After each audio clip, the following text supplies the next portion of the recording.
All right, good evening. Thank you for coming to tonight's presentation. This is the first of two presentations. The next one is next Monday night down in the senior center downstairs. This room is already being used. Same time, 6:30 p.m. With the ballot vote being on August 13th. So this is a public safety complex. We did get initial approval, or the first phase of approval at the May town meeting, where the taxpayers, more than 2/3 vote, passed the article in order for us to move forward. So this is the final vote that needs to happen. It is a Prop 2.5 debt exclusion, which there is some confusion as far as that is concerned. The difference between a Prop 2.5, which the school department just did last year, is that tax increase is there forever, versus our Prop 2.5 debt exclusion. It is only there until the cost of the building is paid off, and then it would revert back to, it would roll back off. And you will see as we talk about the finances of this, there are several other projects that were Prop 2.5 debt exclusions that are going to be rolling off as well. So this cost of this building isn't the full cost for the entire 30-year loan. It is lower as we go through the 30 years. So a couple people here, Ralph Fisk, he's the chairman of the committee. Brian Ouellette, he's a captain on the fire department. He's also on the committee. Myself, Rob Barton, I'm a captain on the fire department. I'm a member of the committee. And then Rebecca Hopkins, she is from Tecton Architects. That's the architectural firm that we have hired to help us with this design of the building and the process as we go through. So we'll start off the presentation with a little bit of history as far as our fire department, the Charlton Fire Department, and look back at it for everybody to see about it. So this was our first fire station. It was actually a gas station. Bert Gale was the gentleman's name. He was on the fire department. We got our first fire truck in 1924. We had no place to store it. He said, you can just leave it inside my garage, because if there's a fire, I'm going to leave and I'm going to go on it anyway. So we left it there. We got our second truck in 1941, held both of our fire engines. Before that, or even during this time, there was these soda ash carts around town that when there was a fire, people would just bring these soda ash carts to the incident and help put out the fire. That building was there until 1955, until the flood came through and it destroyed the building and made it sort of inoperable. So then what happened is in 1958 is our very first fire headquarters. It was a total volunteer fire department at that point. It was never designed or intended to hold full-time firefighters in there. Originally it was just a 3-bay station, that's it. And then they added 2 additional bays onto it in 1968, made it a 5-bay fire station, single story is what existed over there. And then as time went on and call volume increased and additional equipment came about, brings us to 1986, where the second floor was added by Bay Path. So the high school kids came in, added the second floor onto it for us. However, they didn't take the first floor off because it was a little bit cheaper just to build over the existing roof. So there is a significant pitch that takes place up on the second floor. If you come to the fire station and you go up to the second floor via the stairs, it's not handicap accessible, unfortunately. You notice that the second floor looks fairly nice because in 2009 there was severe ice dams that created a lot of water damage, and it grew mold throughout the whole second floor. So the whole second floor kind of got, all the walls and the insulation got ripped back, and then they had to rebuild it. And then right around then, there was an expansion of our department to 24 hours a day, full-time coverage. So then they added the bunk rooms, they added the training room, they expanded the kitchen and stuff like that. So it's kind of looking at our headquarters right now. So this is the fire trucks that park at headquarters. It's 2 fire engines or 2 pumpers. It's 2 ambulances, one of our brush trucks. We also have an SUV, which is our chase vehicle that parks outside since there's no room for it inside the building. Here's our parking. All of the dirt parking, if you didn't notice, next to the fire station, it's not our property. It's not the town's property. It's actually leased land. We lease the land from this owner of this building here.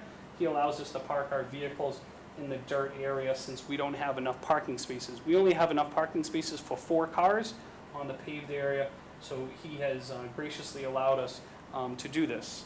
This building just got taken over by a new owner, so we're not really sure what's going to happen when the new owner comes in. He's already evicting both tenants, and he's renting it out to his own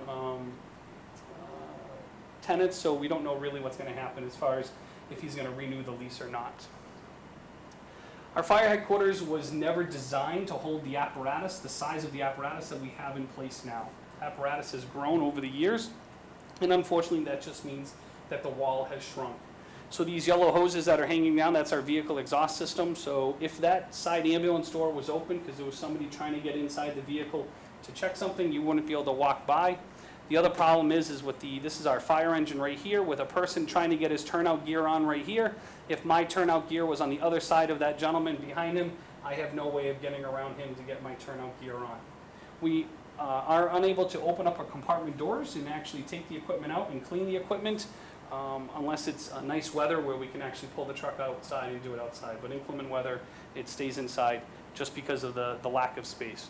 If you look back at this photo here, real quick, and you compare the size of this fire truck, which is what they were back in the 50s, and you look at our modern fire trucks, they're like significantly larger. There's just not enough space. Here are some of the other problems that we have.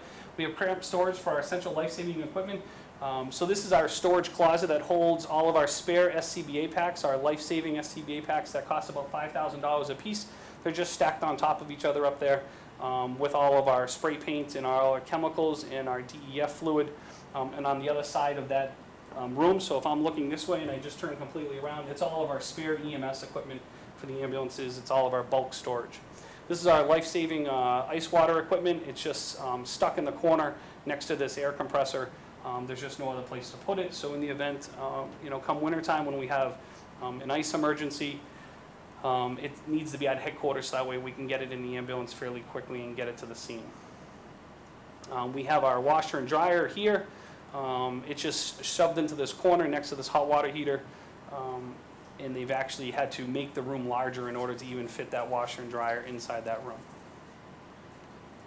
So that's our headquarters. And now this is our second station. This is what they call Station 2. I don't know if this building looks familiar to you. It was originally built in 1929 as a highway barn. And then the fire department got its first fire truck in 1970 that it needed a place to store it from. It needed the first fire truck that it needed to store that wouldn't fit at headquarters.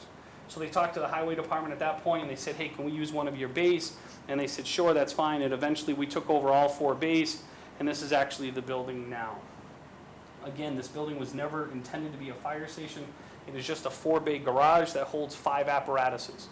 Now you may not understand how does 5 apparatuses or how does 5 pieces of equipment fit inside that building that has 4 bays. This bay right here holds an ambulance. This bay right here holds our tanker truck, and the boat parks behind those 2 vehicles that way. So in the event that we have a water emergency, which we do have usually once a year, we have to come up from our headquarters, which is the only staff station. We come up to this station, we pull out the ambulance, we pull out the tanker truck, and then we have to wiggle the boat out from behind there in order to hook it up in order to respond to an emergency. So there's probably about a 7-minute delay to get from headquarters up to the station once the call gets dispatched and we get the equipment into the truck. And then it takes us a few more minutes to get these vehicles out and then to hook up the boat, and then we can eventually start responding to wherever we are going in town. Part of the idea behind putting a brand new fire station or a public safety complex is that we wanted all of our apparatus to be in one building. We didn't want to have it spaced out. The makeup of the department is significantly different now, where this building was originally responded to by off-duty call firefighters. They responded from their home to this building and then they hopped on the apparatus. We don't really have that as an opportunity anymore. So the apparatus in this station is usually staffed by headquarters personnel coming up here to get it. Specific apparatus such as the tanker truck for a fire in town or to a mutual aid town, as well as our heavy rescue that responds up to the Mass Pike for any significant motor vehicle accident. It's got the heavy rescue equipment on there. There's just a delay in getting it out. So after the highway department left, there was a Quonset hut back there. Now it used to be the old highway department. When the highway department left, they also took away the water for the building. The firefighters up here, when they were checking the trucks and when they were doing training, whatever, if they needed to use the bathroom and wash their hands, we would go through this back door right here, and we would enter into the highway department's building, and then we would be able to use the bathroom and wash our hands and stuff like that. But when they left, they took that down, so we don't have any wash facilities. There is a bylaw in town that requires that all town buildings have a bathroom, so this is what they gave us for a bathroom in order to fulfill the requirement in town. It's not so bad this time of year. It's a little tough in January. These are our storage trailers, our response trailers for various emergencies, Department of Public Health, emergency management, the Citizens Emergency Response Team that gets deployed for incidences in town, as well as our hazardous materials trailer and our District 7 technical rescue teams trailer. It's a regional asset trailer that's stationed at our building. They're not protected by weather. Recently, we had this trailer and this trailer leak over the winter, and they grew mold in both of those trailers. So all of the equipment in the trailers had to get thrown away. One trailer got deemed unrepairable, so it's being thrown away. Another trailer is actually being fixed. We towed it to Camp Out today to be fixed. And this is sort of life-saving equipment that's in these trailers that is just out in the weather and just kind of gets unprotected. This has been taken care of in the new building by having an overhang for them to be stationed under, so that way they can be a little bit out of the weather. So this is our what we call Station 3. This is across the street from our headquarters over on Power Station Road. This is just a metal Quonset hut built in 2005. The department was able to obtain its very first ladder truck. Before 2005, the department relied on mutual aid ladders to come in if we needed a ladder truck for a structure fire or a chimney fire or something along those lines. So when they were able to get this truck at a very low cost, they needed a place to build it. So our Charlton Firefighters Association was able to purchase the building for fairly cheap. We talked to the tenant that lives just to the right of this building about putting this building on their land. It's leased land. So it is a leased agreement that we do with that. And then we hired the prisoners from the community outreach program at the Worcester House of Corrections that came in and built the building for us. So our original ladder truck was parked in there. And then a few years ago, we were able to receive a federal grant for a brand new ladder truck at zero cost to the taxpayers. So the building, or the fire truck, was designed to fit in this building. And they put a lot of effort into designing it in order to fit into there. And even when they did it, when they backed it in, it was still a couple inches too long. So there's blown-in insulation, or styrofoam blown insulation on the walls. We had to scrape the insulation away in order for the ladder truck to back up all the way in order to fit inside the building. So in the event that there's a fire, the firefighters will respond over to headquarters. They'll go inside that building, they'll get fully dressed, and then they'll run across the street trying to get to this building in order to get the ladder truck out on the road, which is just obviously a delay that takes place. So here's our current staffing. Our department has grown substantially over the years. In 1986, we went from 3 full-time firefighters. In 1999, we went to our very first full-time fire chief. So back then, we had 4 firefighters, 5 full-time personnel total. Today, we have 21 firefighters, 11 paramedics. We have some of our firefighters are actually paramedic students. We have a full-time fire chief, a deputy chief, a full-time assistant, and a full-time fire inspector. So we actually have a staffing of 25 people now, including 8 call firefighters, and some of them are call firefighter EMTs. So when that second floor got added, we had 4 firefighters, and now we actually have 25 that are working in that building. We've just sort of outgrown our space at this point. We provide 24 hours a day coverage on the fire department and on the ambulance, running a paramedic ambulance service. 1 captain and 4 firefighters assigned to each group. Like I said, plus the chief, the deputy, and the fire inspector that work administrative hours Monday through Friday. So how did we come about this? 29 years ago, the police department got their building, and then the fire department was told, you guys are next. So 25 years ago from today, the very first committee got started, and they started looking for locations, and they started doing the feasibility study, and they never once were told, you guys don't need a fire station. 25 years ago, they were never once told, you don't need a fire station. When the time came and they got really close, there was always something that came up. And it was always, sorry, you guys are going to have to wait. Something just came up, something's more important. And we understood that, and we got waitlisted and waitlisted and waitlisted. And now we've got to the point now where we got reformed about 2.5 years ago, and we started the process all over again. Again, we got to the same point of realizing that there is a need for a fire station. And then we really started looking at the financial impact that a fire station alone would do to the taxpayers. And we said, it's not fair to the taxpayers to do this, and then in a very short period of time, while they're trying to pay down this building, obviously have to now start looking at a police station. and looking for a site and looking for maintenance of the police station, so we decided it'd be financial feasible to build one building at this time. So that's how we got shifted from a fire station study committee to a public safety building committee, and that's kind of where we're at today, how we came about this. So this is the fire department call volume. As you can see, in 2014, we did 1,798 calls. Today, 2019, we're on pace to do 2,800 calls. There's only a few towns around us that are actually busier than us.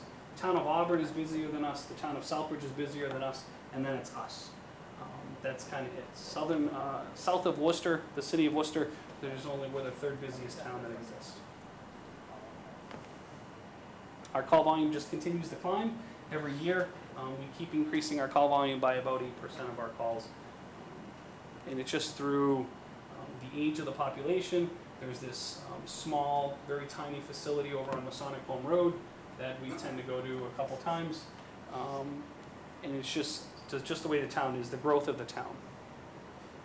Not only are we getting busier and our own calls are actually happening, but we're relying less on mutual aid. Back in 2015 or 2014, we received mutual aid 115 times. 115 times the Charlton Fire Department wasn't able to provide services to a 911 call in town, and we had to rely on somebody else coming and helping us out, which is okay as far as mutual aid is concerned. However, the problem with that is that's lost revenue that we gave away to that other town as far as the ambulance billing is concerned. Not on top of lost revenue, it's actually a delay in receipt of emergency services while that town was coming in. And then unfortunately it reciprocates where now that town is providing service to us and not able to provide it for their own town. So we're very proud today to say that last year we gave mutual aid 66 times and we only had 13 calls where we had to rely on somebody else to come in and give us a hand, which is just a significant difference in the last 4 years to go from 115 down to 13. And that's just because of our increased call volume and our increased staffing, we're able to provide the services. So here's our current police station. From the outside it looks great, and it looks great from the outside because of brick. If that wasn't a brick building, it probably wouldn't look so pretty. If it was just vinyl siding, it probably wouldn't look so nice. But it looks great from the outside, but it's really deficient on the inside once we go in. It opened in 1991. Things were much different back then as far as technology is concerned and as far as their staffing as well. Not only that, but also what the police department responded to and what the police station was used for back then is much different today. The dispatch center was originally designed with one phone, a typewriter. It didn't even have a fax machine, and it had one radio inside the building. That's all it had in there. They had one state computer in order to run some warrant checks. And 911 was barely even out there. It wasn't here in Charlton as of yet. So fairly small. When they designed the building, a few years before that, I'm sure they were in the design phase. They were discussing it. They thought they came up with an adequately sized dispatch room, not knowing what was actually going to happen a short 10, 15, 20 years later, what they were going to end up dealing with. Today's dispatch center has two fully operational dispatch centers. Each center has about 7 or 8 television screens that you can notice. It's got GPS 911 system in place where you can call on your cell phone and the GPS will coordinate where you are to a very short distance. It does TTY calls, it does out of jurisdiction calls as well. And in 2018, 4,500 emergency calls came into that dispatch center. So as you can imagine, the fire department went from 4 people to 25 people. Why? Because our call volume continues to increase, so we have to increase our staffing. The police department staffing, you'll see here in a minute, has continued. They have grown as well because of their call volume has gone up. However, unfortunately, the people that are the first persons to answer the phone calls in order to dispatch all of us out, they haven't been able to increase their staffing, mainly because of location or the situation inside their building. So they are looking at using this other station, as a more primary dispatch center or station as well to increase the staffing of the call takers. They're cramped. They have no ability to actually get a third person in that building or in that room. When we have a fire, when we have a major fire in town, they bring in a second dispatcher and it staffs this station.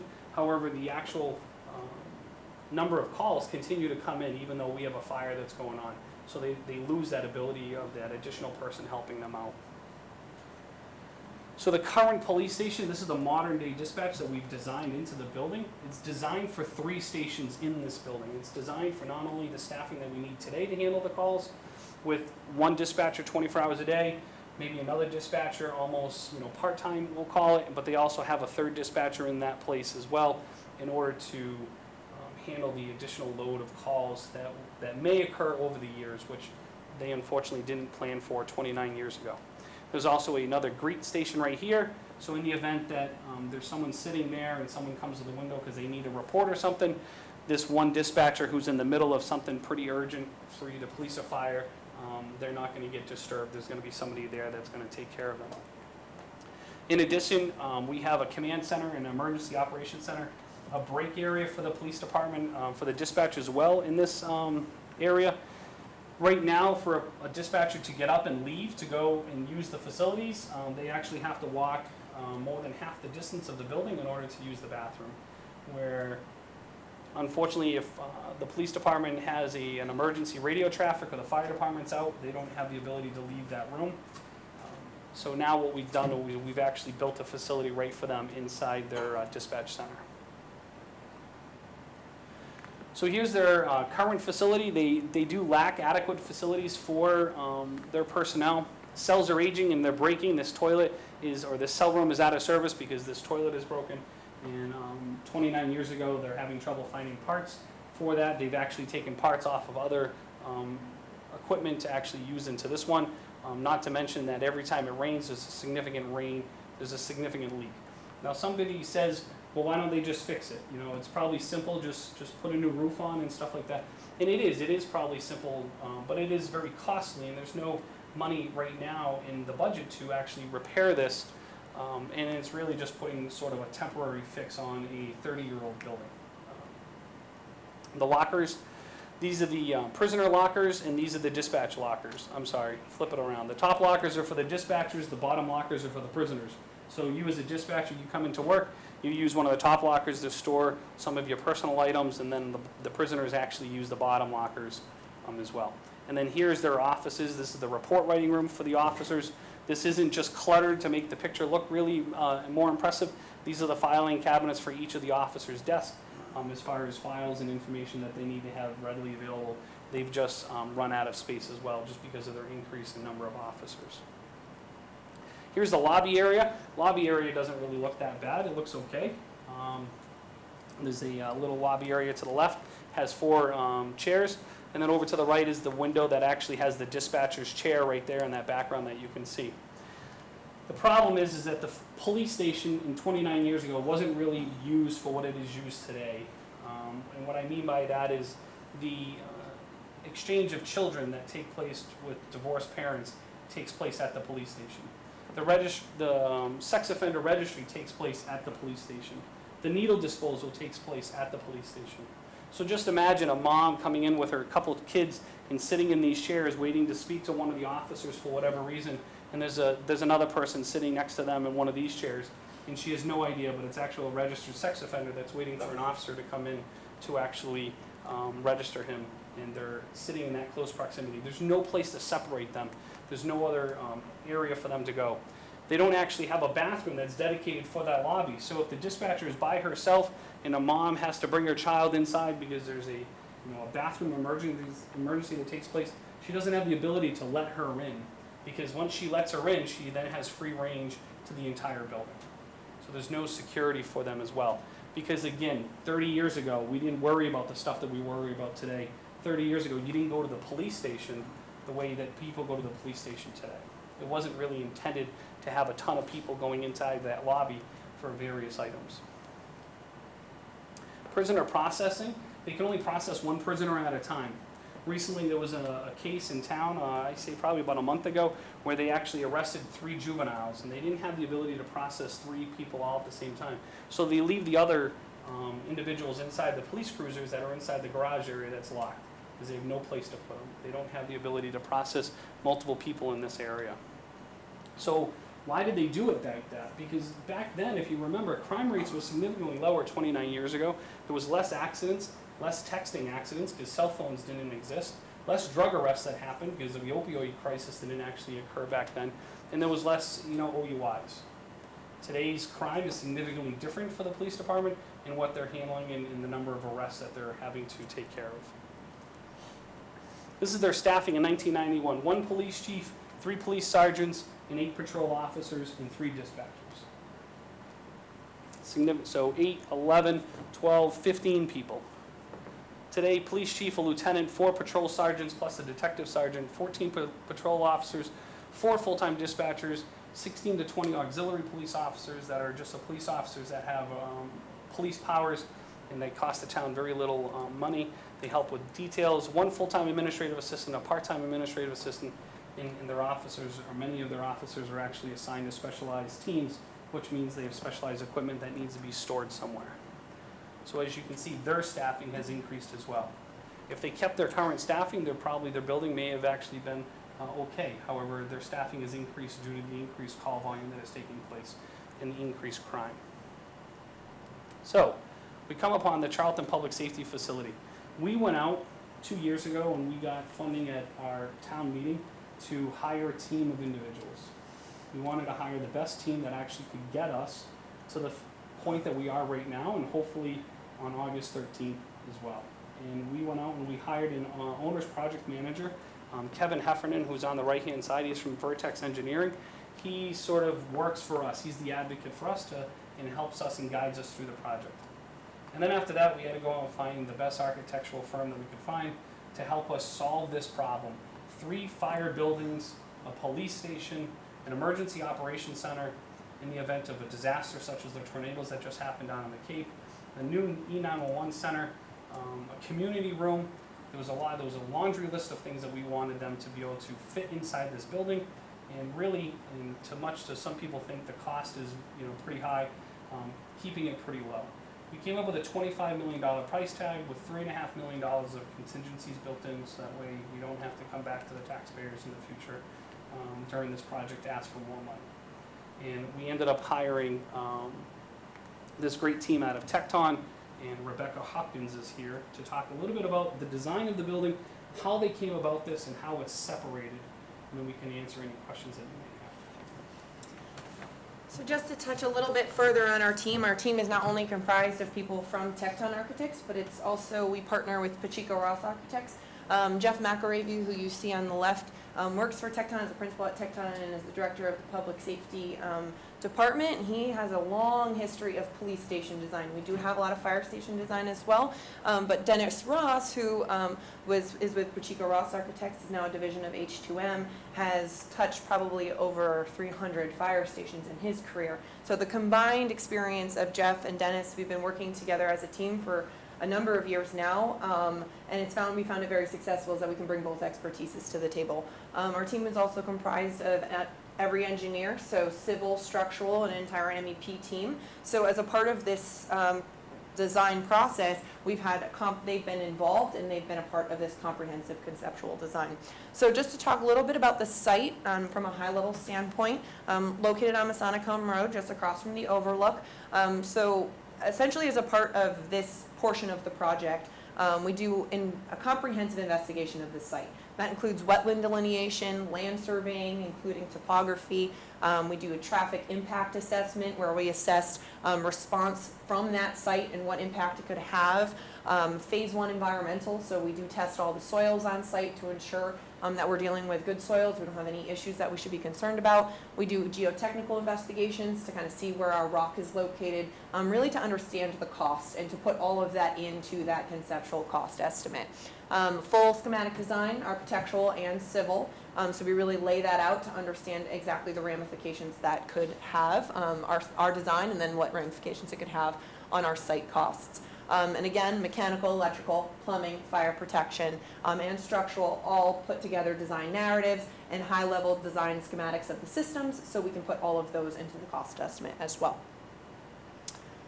From a site design standpoint, we're located kind of what we're calling the lower portion of the site, but it's right adjacent to the police station, the current police station, which is located right here off the screen. So we're located right next to that. There are two different entrances or curb cuts that you can see off of Masonic Home Road, and it really feeds different portions of the site design. This front lot here is a public lot. It's really intended to support any visitors to the public safety facility or to support any events that would occur in that community training room. So it is sized adequately enough for a full house. There is also a dedicated firefighter lot, so anyone who is on duty can park there. It also could be used as potential overflow if there is a larger event at the public safety facility, and there's an overflow lot in the back that they could use if they need to move their vehicles. On the other side of the building is a dedicated police vehicle or cruiser parking area.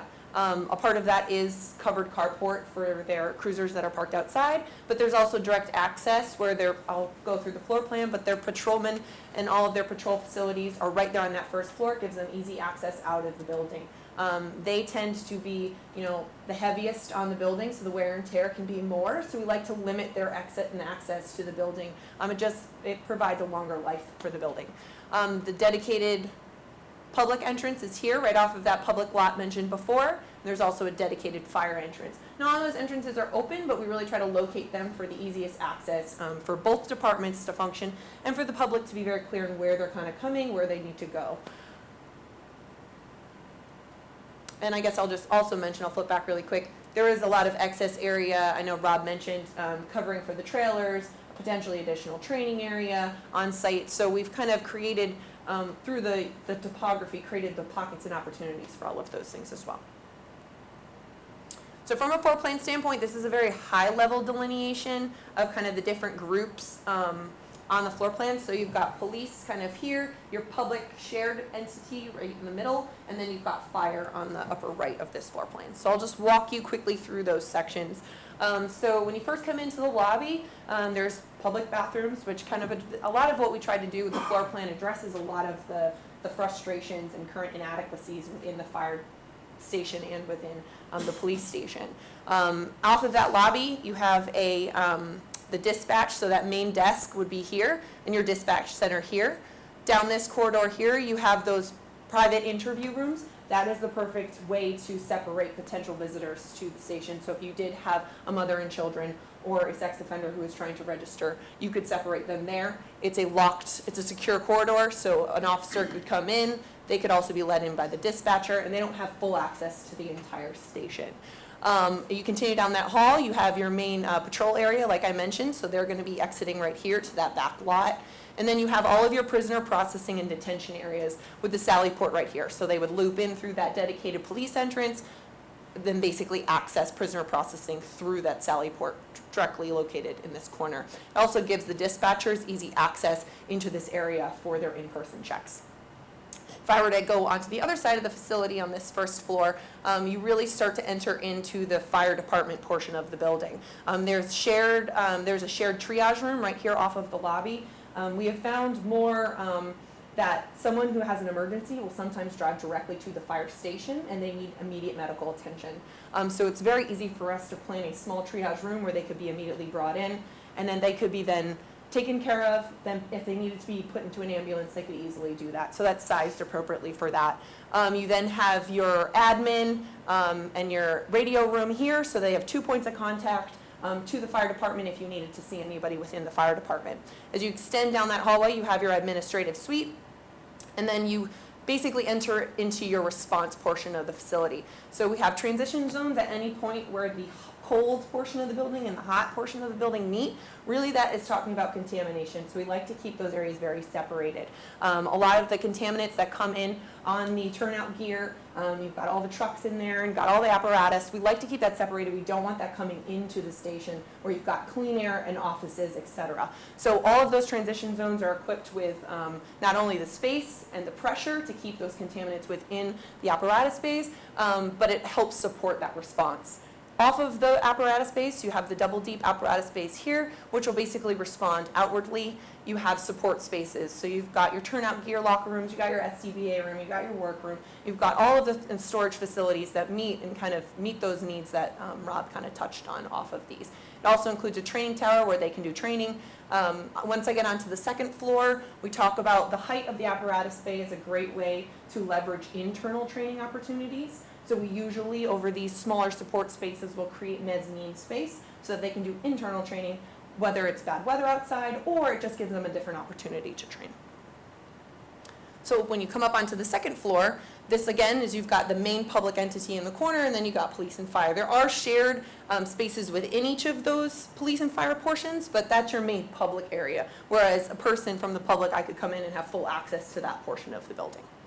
Within that portion of the public area, you've got that big community training room, which we talked about, which is fully equipped with EOC equipment. So in the case of an emergency, it could be completely switched over to that command center. It also has furniture storage, so you can be flexible with different types of events, either that serve the town or serve training needs for either department. You've got facilities up there, so you have separate public facilities, again, to support that load if it is a full training function. And then you eventually basically make your way down to, I'll start again on the police side, just to be consistent. This is really their administrative suite. So you enter in, you've got their administrative suite here, you continue down the hallway, this is their investigative unit. You've got a shared roll call and break room, so they did a lot of, during our programming processes, we did a lot of exercises on what spaces we could combine, make more efficient, and really try to utilize rooms to the fullest extent we could. On this other side, you have all of their locker rooms and fitness spaces.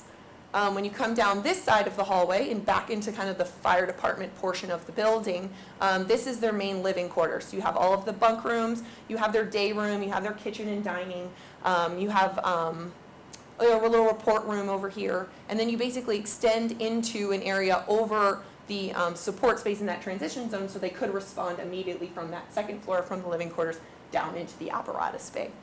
This is that mezzanine I discussed, so really trying to utilize that height, and really all that is we're just throwing a floor with some railings, but it gives them a lot of internal training opportunities, as I mentioned before. These are just open to below spaces, so again, it's just open to the apparatus bay. This is a very high-level conceptual rendering. Really what we try to do here is to just start to visualize the three-dimensional nature of the facility. We spent a lot of time with the committee really trying to pin down the square footages of the spaces, really trying to understand the full need, and making sure the floor plan solved all the inadequacies or things that were unsafe in the current facilities, because a lot of that has to do with flow and function in order to keep the officers safe and then in order to allow the fire department to respond safely from the station. So this was really just an effort to start to visualize what that is. Tecton, as an overall approach, really takes it serious that this building does not belong to us, it belongs to the community that it serves. And as such, it should fit within that context, and it should be what that town feels that it should look like. So this is far from complete. It's one of probably the first things that we'll start to tackle as we enter into the next design phase, if the ballot vote goes well on August 13th. And really starting to say, okay, what doesn't fit, what doesn't work, what material changes do we need? We do a lot of life cycle cost analysis. What's the initial cost versus what are the maintenance costs going to be? Rob mentioned brick versus siding. We have those conversations.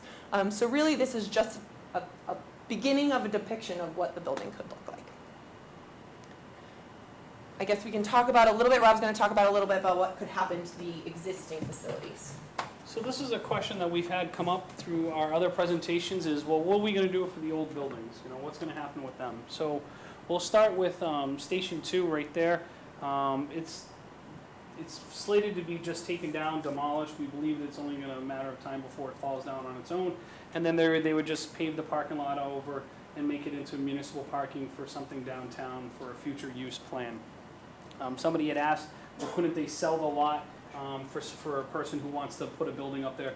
Sure, you know, they can do anything they want with it. So Station 3, that Quonset hut that holds our ladder truck, that is part of the lease agreement, would have to go over to the resident that we have the land from.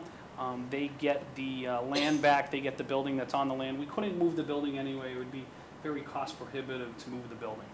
Our headquarters is slated just to get sold off as real estate. So, and whatever money they make from the sale of that property to whoever may want it, then it would just get, hopefully I believe would get applied to the cost of this building to start helping pay down our building a little bit quicker.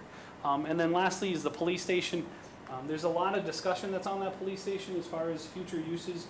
Some really good ideas that some people have come up with as far as like a Dudley Charlton Regional School Committee or a school district building. Senior center building, municipal offices to free up some office space in this building, so that way, and then they would move over to there. There's a ton of ideas, and that would actually be up to the taxpayers. It wouldn't have anything to do with us as far as our committee is concerned. It would get repurposed though. We do feel that the building is 29 years old. It is in some decent shape. It's just not in decent shape for a police station. So then the big question that always comes up is, what is this going to cost? And it's always sort of the big question, and there is a handout that's out there. It's actually, this is from the May town meeting. $28.5 million. The projected cost for the building is $25 million. There's a $3.5 million contingency in there, just because we don't know what we're gonna come across as we start building, so we wanna make sure. And I can speak on that contingency. That's broken up into multiple buckets per se. So some of it is construction cost contingency, which we would carry no matter what, because there are a lot of unforeseens that come up during construction. There's also design contingency, because we are at a conceptual level. Now, if that money, if any of that money isn't used, it doesn't just stay with the project. It would be returned or used at the discretion of the town. And then there's also some soft cost contingency. So we're really, which is all of your furniture, fixtures, equipment, etc.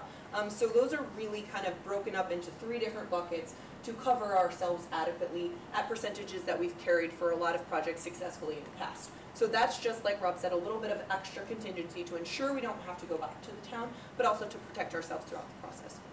So $28.5 million comes out to be 96 cents per thousand. I don't know if that's good or bad. People may feel that that's good, people may feel that that's bad. But what if I told you it was actually 65 cents per thousand? Does that sound significantly better? Well, it's 65 cents per thousand before we even make our first payment on the building. Because there's 28 cents rolling off because of the middle school project, and then there's 6 cents rolling off because of our fire engine that came a few years ago. So that 96 cents automatically gets turned into 65 cents just by, even before the first payment is due. And then during the life of the loan, during the life of the 30-year loan, we have 15 cents per thousand coming off because the library is going to get paid off, and 14 cents per thousand is coming off because the highway facility is being rolled off. And those are those 4 items that I talked about as far as debt exclusions that got passed by the taxpayers before, and they're being rolled off now. So really it comes out to be is the net impact by FY26 on the tax rate is actually 33 cents per thousand. So 33 cents sounds a lot better than 96 cents. But we wanted to be fully transparent, and we wanted to tell the taxpayers that yes, today it would cost 96 cents per thousand. But that's actually not what you're going to pay throughout the project, because there's just money being rolled off. So we always get asked this question is, can we make it a little smaller? Yes, absolutely, we can make it a little smaller. We can tell Tecton Architect, can you make it a little smaller for us? And I'm sure they can. But if you come up here and you actually look at the floor plans, what we've designed is we didn't design for 2019. We designed for 2029 and 2039. So that way we don't have to come back to the taxpayers while we're still in the process of paying this loan off and saying, hey, listen, once this loan gets paid off, we're going to need to put on a couple $1 million addition. We designed it for the future. We designed it for the future for the police department as well. If you take the square footage of the current police station and you take the square footage of our 3 fire stations, and then you actually think about for the future, we didn't add that much. I think we're at 19,000 if we add up all 4 buildings right now. And then this building, 29,000, and this building is 40,000. We've added about 10,000 square feet, and we've designed it that way so that way we have it ready for the future. As far as the apparatus is concerned, some people say, well, why do you have 12 apparatus bays? Why do you need 12 of them? Well, if you add up our headquarters that has 5 bays, and you add up our Station 2 that has 4 bays, and you add up our tower bay, that's 1 bay, so now we're at 10 bays. But remember, our boat parks sideways. So we don't really want to have that anymore in the new building. So that's 11 apparatus that we need. So we only gave ourselves 1 extra apparatus, but remember at the very beginning of the presentation, we talked about that response vehicle, that SUV, that emergency response vehicle that responds to ambulance calls, that parks outside because it has no place to park. So we've actually were able to put that inside, and we said, you know what, 12 bays will be enough for us.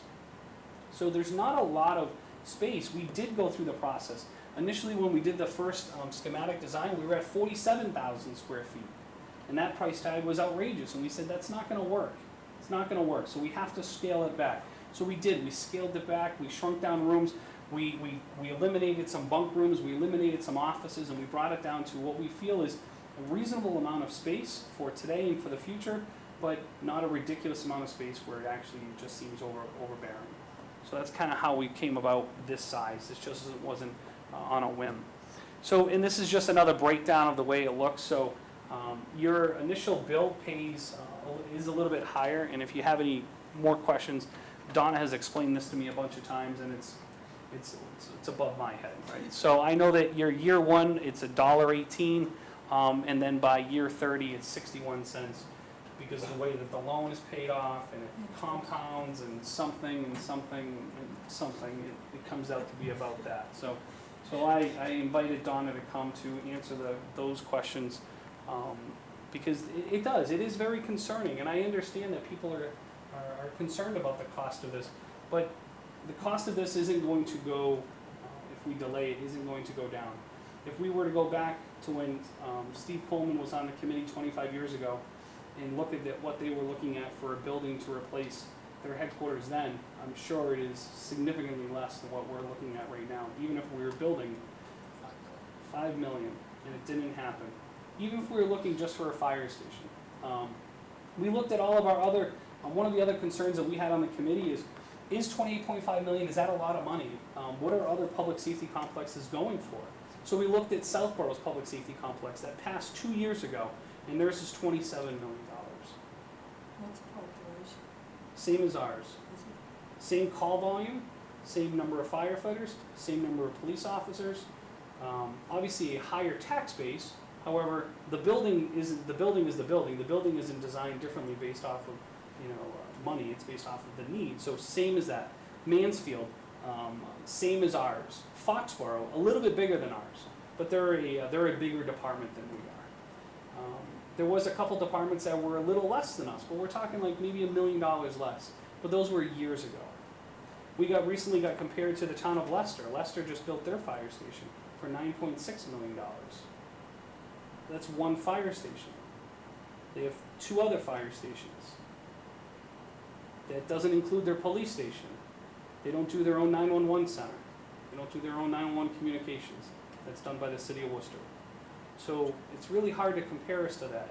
Looking at the town of... Talking about having a centralized dispatch, is that So there not was, going to happen? correct, there was some discussion in the past, probably 3 years ago, about having a regional dispatch center and taking our dispatchers out of our police station and putting them in a regional dispatch center. One town in particular was the town of Webster was interested originally, and then there was another talk about maybe even going into the town of Oxford. The problem with that is that they end up realizing that, what do we do with our prisoners? Our prisoners that are in the cell rooms, who checks them? So then they said, well, we would have to hire somebody. The cost that we currently pay right now for our dispatchers to do the 911 communication system as well as the prisoner checks, it was the exact same amount of money as what we were going to have to pay in order to go into somewhere else. So we really weren't having a significant savings by going into a dispatch center, and we were actually providing less of a service, because you as a taxpayer, if you went to the police station at 11 o'clock at night and there was nobody in the building because they were all out on calls, today you at least can talk to a dispatcher and she can put you in a safe place and we can get help coming your way. But if we go the other way, then we're talking like through like a phone system and stuff. I'm not saying it's out of the question, but it's off the table for right now. I was just wondering. Yeah, and then I know the chiefs have all talked about the need to actually have like a standalone building in the event that we were to go down a regional dispatch center. I haven't heard any other discussion on that after we pulled out of the Webster and then the Oxford deal. So we also just got recently compared to the town of Dudley. Well, Dudley's getting a new fire station. Theirs is significantly less. But they're not getting a new fire station. They're just renovating their current fire station. So then someone asked, why can't you renovate your current fire stations? Wouldn't renovation be a little bit cheaper? Renovations are sort of always cheaper, right? The problem is that we're landlocked. Our headquarters is landlocked, and we have to climb those hills. And we wanted to make sure when we site selected that we were on top of the hills. That way we're not going 20 miles an hour up Route 20 anymore. We're not going 22 miles an hour up Masonic Home Road anymore. By moving our fire station from a short distance of Power Station Road to the top of Masonic Home Road, you're not gonna believe it, but we've actually done some test runs, and we've reduced our response times for almost 4 to 5 minutes less just by moving our fire station, just because of the hills that we don't have to climb. The town of Southbridge is looking at building a brand new fire station for themselves, just a fire station. No dispatch center, just a fire station. They have 4 extra people than what we do here, and they do about 700 more calls than what we do. Their fire station alone is gonna cost $30 million. I don't know, I think our 28.5 million for what we're getting seems to be a little bit better than that. But they're in a different market, they're in a different situation, their land situation over there. We bought our land at a fairly reasonable price from the Masonic. So one more presentation next Monday, and then the vote is on August 13th down at the Heritage School, 8 in the morning to 8 at night. And it's the only question on the ballot at that point. Any other questions? Well, just reminder, absentee ballots are okay. Yes, absentee ballots are available at the town clerk's office if you're not able to be in town that day. I do appreciate you coming. I hope that I was able to give you some information that you may have not have known already. You're more than welcome to come up and take a look at the floor plans closer. They are in the booklet, but they're smaller prints. But you're more than welcome to come up and take a look. And we can definitely explain it as we go, like what's this for, and what's that for, and what's this for. For the people that are actually maybe watching from homes, I highly encourage people to come to next Monday's presentation. It's downstairs, 6:30 in the senior center. You can also reach out to any of us via the emails. I'll send you the PowerPoint. I have no problem with sending you the PowerPoint. I have no problem with meeting you at the fire station to give you a tour of the fire stations and to show you firsthand. I know the police department has more than welcomed everybody to go inside their police station and just get for yourself, get the look around and look at it to kind of get that right information before you make your decision. Is there anybody here tonight from the police station? There is nobody here tonight from the police department. I'm pretty knowledgeable about their building though. No problem with answering any other questions. I'm not knowledgeable about that part of the building, but the overall part of the building. They've actually made adjustments to their operations as well. They didn't actually plan for large amounts of evidence storage, and so they've actually gone and bought school lockers, and they've put school lockers downstairs in their basements, and they have just regular padlocks that go on them, and that's how they store their evidence. So there's really no chain of custody that takes place. It's very difficult for them for that. They don't have classrooms. They don't have a training facility inside there. Again, people may think that the outside looks really nice, but go inside and tour and let them show you, and then you can kind of, get a different, hopefully, see for yourself whether or not you think they're adequate facility or not. It is. It is a maze. I figured out for a gentleman earlier today as far as the cost of what it's going to be for him, and I think at one point it was, comes out to be like $11 a month or something like that is what this, what the tax increase is going to be towards the end of the project. And then yes, at the beginning of the project, it's $270 a year, so. Whatever, it's 70 something dollars a quarter or something like that. But yeah, that's kind of the situation that we're in right now. Looking to provide better services to the taxpayers. So thank you for coming.